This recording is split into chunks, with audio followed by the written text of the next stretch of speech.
Hello friends, welcome back to Vanijya गुरु।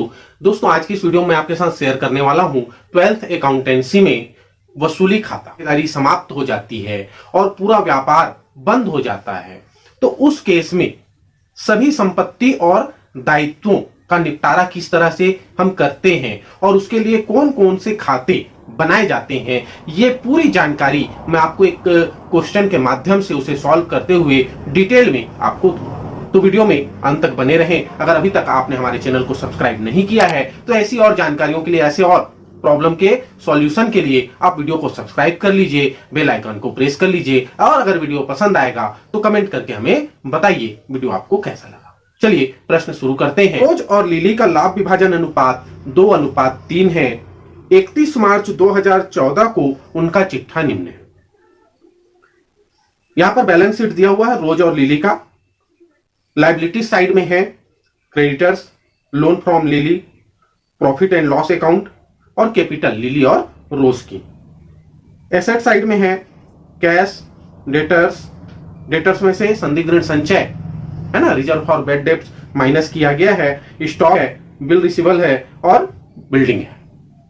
ये आपको balance sheet में मिल जाएगा। नीचे दिया हुआ है रोज और लिली इस तिथि को फर्म के विघटन का निर्णय करते हैं।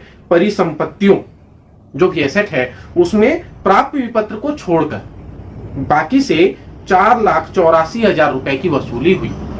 वसूली की लागत 2,400 रुपए हुई। फर्म में मोटरसाइकिल है जो फर्म के रुपयों से लिया गई थी। मोटरसाइकिल है जो फर्म के पैसे से ही लिया गया था, उसका यूज भी वो लोग कर रहे थे, है ना, लेकिन पुस्तकों में उसकी कोई एंट्री नहीं की गई थी। लेकिन क्या होता है, कई बार हम ज्यादा एक्साइटमेंट में, है ना, कुछ चीजें भूल जाते हैं। इसी तरह से उन्होंने भी नई बाइक जब मिली उनको तो उसको यूज करना तो शुरू कर दिए, पर पुस्तकों में कहीं पर उसकी कोई एंट्री नहीं हुई। अनरिकॉर्डेड एसेट है, अप्रविष्ट संपत्ति। इसका विक्रय किया गया और विक्रय से 10,000 रुपए मिले। बकाया बिजली बिल के संबंध में संभावित दायित्व 5,000 रुपए है। अब व्यापार तो उनका क्या हो रहा है, बंद हो रहा है। अब जरूरी नहीं है कि जब वो व्यापार बंद करें उस डेट में ही उनका इलेक्ट्रिसिटी का बिल आ जाए, बिजली बिल आ जाए। बिजली बिल तो अपने टाइम पे आएगा। अब उन्होंने एक अनुमान लगाया कि ये जो बाकी है ना, आउटस्टैंडिंग है, ये कितना हो सकता है, तो संभाव्य दायित्व इसे कहा गया है। ठीक है, तो 5,000 रुपए का एक रेशियो उन्हें मिला, एवरेज मिला कि 5,000 रुपए ये बिजली बिल का पैसा हो सकता है। आपको ये पत्र को रोज ने 33,000 रुपए में रख लिया। अब हमें बनाना क्या है, हमें बनाना है रियलाइजेशन अकाउंट, वसूली खाता, साझेदारों के कैपिटल अकाउंट, लिली का लोन अकाउंट और कैश अकाउंट। ये 4 खाते आपको इस प्रश्न से तैयार करने। चलिए देखते हैं किस तरह से ये चारों खाते बनेंगे। सबसे पहले रियलाइजेशन अकाउंट बनेगा वसूली खाता। वसूली खाता बनाते समय आपको क्या ध्यान में रखना है कि जो बैलेंस शीट हमको प्रश्न में दी हुई है उस बैलेंस शीट के एसेट साइड में जितने आइटम हैं उनमें से कैश, बैंक को छोड़कर, अगर कैश है और बैंक है तो इन दोनों को छोड़ के बाकी जितनी भी संपत्तियां हैं उन सभी संपत्तियों को वसूली खाते के डेबिट साइड में, किस साइड में, डेबिट साइड में हम ले आएंगे सेम अमाउंट के साथ। जैसे क्या क्या दिया हुआ था, क्वेश्चन में दिया हुआ था देनदार। ठीक है, अब देनदार दिया है तो यहां पे ध्यान दीजिएगा। देनदार में हम क्या करेंगे, देनदार का टोटल अमाउंट लिखेंगे। देनदार का टोटल अमाउंट लिख लिए और जो रिजर्व है क्रेडिट साइड में लायबिलिटीज की तरह दिखाएंगे। इसके बाद है stock, same amount balance sheet से हमें उतारना है। स्टॉक लिख लिए, प्राप्ति पत्र लिख लिए और भवन, बिल्डिंग, ये चारों संपत्तियां हम डेबिट साइड में लिख लिए।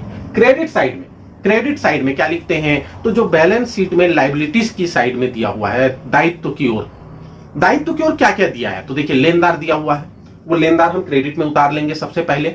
उसके बाद सेकंड में हमने डूबत ऋण संचय उतार लिया है। फिर उसके बाद प्रश्न में दिया है लिली का ऋण, मतलब फर्म को जरूरत पड़ी तो उसने लिली से लोन लिया। ठीक है, तो partners capital, partners loan, general reserve, ये अमाउंट हमको यहां पे नहीं लिखना है।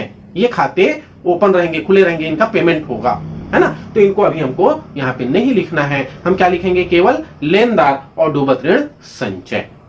प्रॉफिट एंड लॉस अकाउंट भी दिया है, ये भी यहां पे हमको नहीं दिखाना है, वो हम सीधे कहां बांट देंगे, उनके कैपिटल अकाउंट में बांट देंगे। प्रॉफिट एंड लॉस को। ठीक है, तो हमको यहां पे लिखना है केवल लेनदार। अब क्वेश्चन में आगे दिया हुआ है कि परिसंपत्तियों से, एसेट को बेचे। अब एसेट को बेचे तो 4,84,000 रुपए मिले प्राप्य विपत्र को छोड़ के, प्राप्य विपत्र का विक्रय नहीं हुआ, उसको छोड़ के बाकी एसेट से 4,84,000 रुपए मिले, तो उसकी जनरल एंट्री हो जाती है cash account debit to realisation account, रोकड़ खाता डेबिट वसूली खाता से। तो क्रेडिट साइड में हम लिखेंगे, क्या लिखेंगे, कैश अकाउंट, है ना, बाई कैश अकाउंट, रोकड़ खाता को। और परिसंपत्तियों से मिला 4,84,000 रुपए। इसी में एक लाइन और दिया है कि जो मोटर बाइक थी, उस मोटर बाइक का विक्रय हुआ और उसके सेल से 10,000 रुपए मिले, तो सेम एंट्री उसके लिए भी होगी। ठीक है, उसको हम डेबिट साइड में नहीं उतारेंगे। डेबिट में जैसे हमने देनदार, प्राप्य विपत्र, स्टॉक, भवन लिखा, वैसे मोटर बाइक नहीं आएगा। क्यों नहीं आएगा? क्योंकि पहले से उसके लिए कोई खाता नहीं खुला है।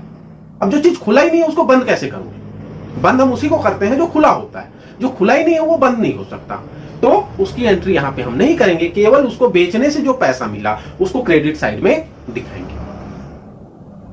उसको हमने क्रेडिट साइड में दिखा दिया।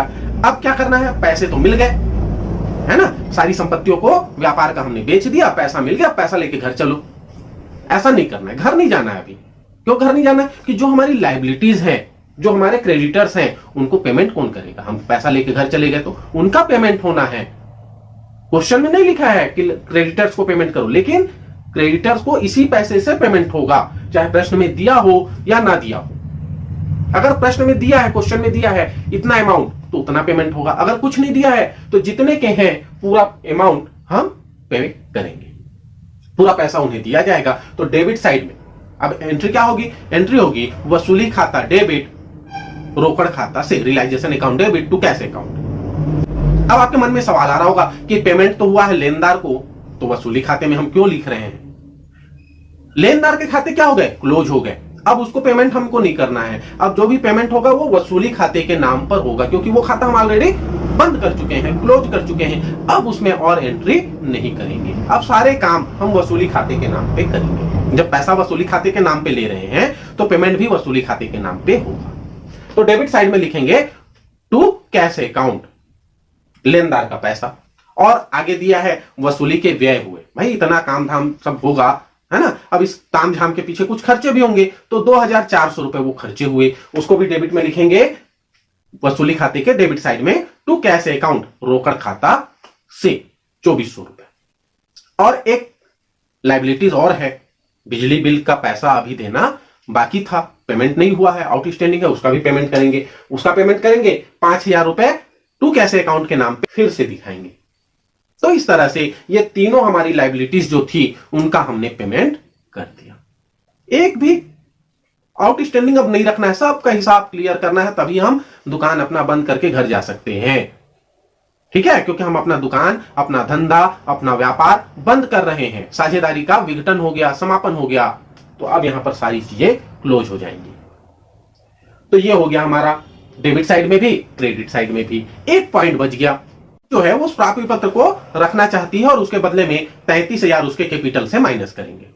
कैश में पैसा नहीं देगी, उसके कैपिटल से माइनस हो जाएगा। जनरल एंट्री क्या होगी? जनरल एंट्री होगी रोज कैपिटल अकाउंट डेबिट, रोज का पूंजी खाता डेबिट टू वसूली खाता, रियलाइजेशन अकाउंट। ठीक है, तो रियलाइजेशन अकाउंट के क्रेडिट में, क्योंकि क्रेडिट हुआ तो उसके क्रेडिट में हम लिखेंगे बाई रोज कैपिटल अकाउंट, रोज के पूंजी खाता को 33,000 रुपीज, है ना, क्रेडिट में आ गया। अब क्या करना है? अब हमको दोनों साइड के अमाउंट का टोटल करना है। जो अमाउंट का कॉलम है उसके दोनों साइड का कॉलम टोटल करके देखेंगे। क्रेडिट का टोटल करते हैं और डेबिट का टोटल करते हैं। जब हम टोटल करते हैं तो देखते हैं कि क्रेडिट के टोटल से डेबिट का टोटल कम है, क्रेडिट साइड अमाउंट अधिक है और डेबिट साइड अमाउंट कम है।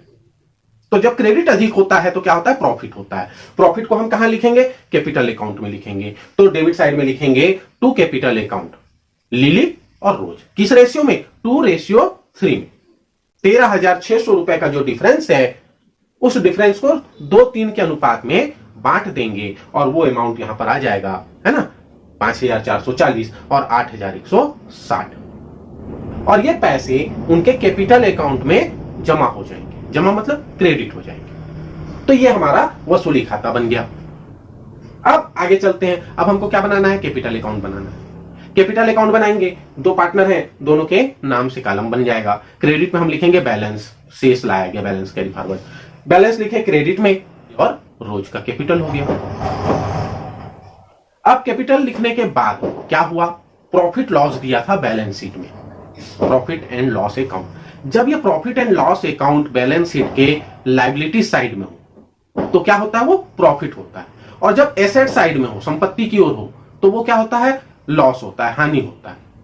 तो जब लायबिलिटी साइड में हो तो लायबिलिटीज वाले को हमको क्या करना है, अपोजिट साइड में, क्रेडिट साइड में लिखेंगे, क्योंकि प्रॉफिट है, प्रॉफिट साझेदारों के खाते में जमा होता है, तो क्रेडिट साइड में लिखेंगे by profit and loss account. लाभ हानि खाता को 50,000 का प्रॉफिट है जो 2:3 में डिवाइड कर लेंगे, 20,000 और 30,000 रुपए दोनों को बांट दिए।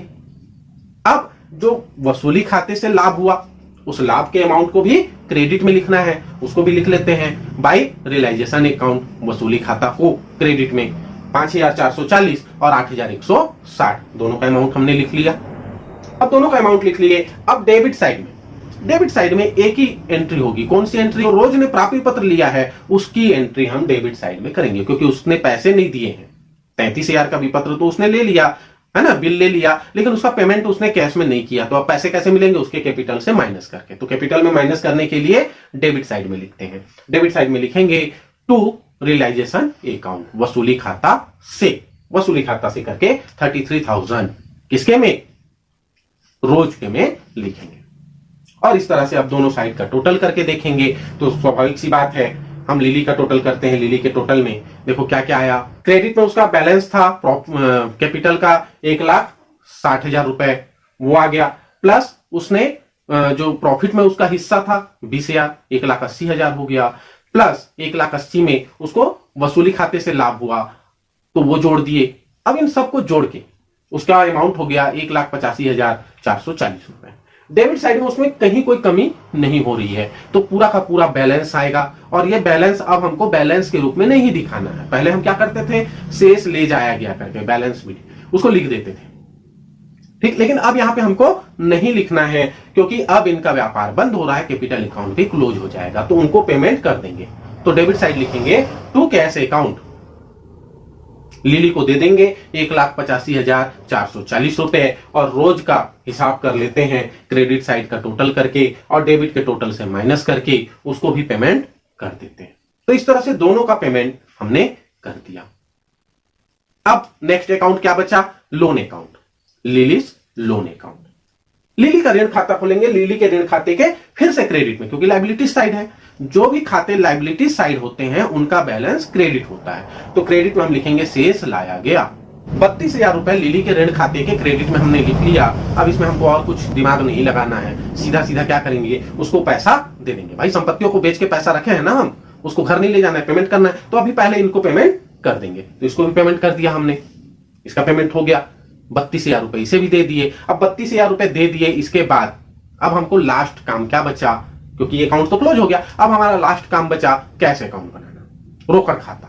रोकड़ खाते का शेष हमेशा डेबिट होता है, जो भी एसेट साइड में है उनके बैलेंस डेबिट होते हैं। तो कैश अकाउंट का हमने डेबिट शेष लिख लिया, 16,000 रुपए इसके डेबिट में हमने लिख लिया। अब जहां जहां से पैसे मिले हैं उसको डेबिट साइड में लिखेंगे, और जिसको जिसको पेमेंट किए हैं उसको क्रेडिट साइड में लिखेंगे। पैसे हमें कहां से मिले थे, हमने संपत्तियों को बेचा, एसेट के विक्रय से हमें पैसे मिले। एक बार मिला 4,84,000 रुपए, और दूसरा मोटर बाइक के विक्रय से मिला 10,000 रुपए। इस तरह से टोटल 4,94,000 रुपए हमें रिसीव हुए, और 16,000 रुपए हमारे पास पहले से थे। टोटल करके देखेंगे 10,10,000 रुपए डेबिट का टोटल होगा, ठीक है। अब क्रेडिट साइड चलते हैं। क्रेडिट साइड में क्या होगा, क्रेडिट साइड में सबसे पहले हमने क्या किया, लेनदारों का पेमेंट किया, लेकिन लेनदार के नाम पे नहीं लिखेंगे, किसके नाम पे लिखेंगे, रियलाइजेशन अकाउंट के नाम पे वसूली खाता को क्रेडिट में। लेनदार का पेमेंट किए 40,000, फिर उसी तरह से 2,400 रुपए दिए कैश में, किसको, वसूली का जो खर्चा हुआ था उसके लिए 2,400 रुपए। बिजली के बिल का 5,000 रुपए चुकाए, वो भी हमने क्रेडिट में लिख लिया। और क्या दिए, साझेदार के ऋण का पेमेंट किए, लिली के ऋण का पेमेंट हुआ तो लिली के ऋण खाता को क्रेडिट में ही लिखेंगे। और दोनों के पूंजी खाते का पेमेंट किए, किसका, लिली का और रोज का, तो क्रेडिट में लिखेंगे लिलीज कैपिटल और रोज कैपिटल। लिली के पूंजी खाता को, रोज के पूंजी खाता को। दोनों का अमाउंट जो हमने किससे, कैपिटल अकाउंट में जो लास्ट बैलेंस आया था, जो पेमेंट किए कैश अकाउंट के नाम पर, वही अमाउंट अब यहां पे ट्रांसफर हो जाएगा और पेमेंट कर दिए। डेबिट का आया था 5,10,000 रुपए, क्रेडिट का भी सेम आएगा। मतलब अब पैसे नहीं बचेंगे व्यापार में, जितने पैसे थे सबका पेमेंट कर दिए और जो बचा खुचा था वो साझेदारों को दे दिया। साझेदारों को देके सारे दुकान के खाते बंद हो गए, हमारा व्यापार क्लोज हो गया और आज के बाद हम फुर्सत हो गए। अब हम ना व्यापार से हमारा कोई लेना देना है, ना ही अपने पार्टनर से कोई हमें लेना देना है। हमारा व्यापार विघटित हो गया, बंद हो गया और इसी को कहते हैं साझेदारी का विघटन। तो उम्मीद करता हूं ये पूरा क्वेश्चन आपको अच्छे से समझ में आ गया होगा, वीडियो आपको अच्छा लगा होगा। अगर वीडियो अच्छा लगा है तो अपने दोस्तों को शेयर कीजिए, वीडियो को लाइक कीजिए। अभी तक आपने चैनल को सब्सक्राइब नहीं किया है तो चैनल को सब्सक्राइब कर लीजिए। वीडियो में अंत तक बने रहने के लिए धन्यवाद। जय हिंद, जय भारत।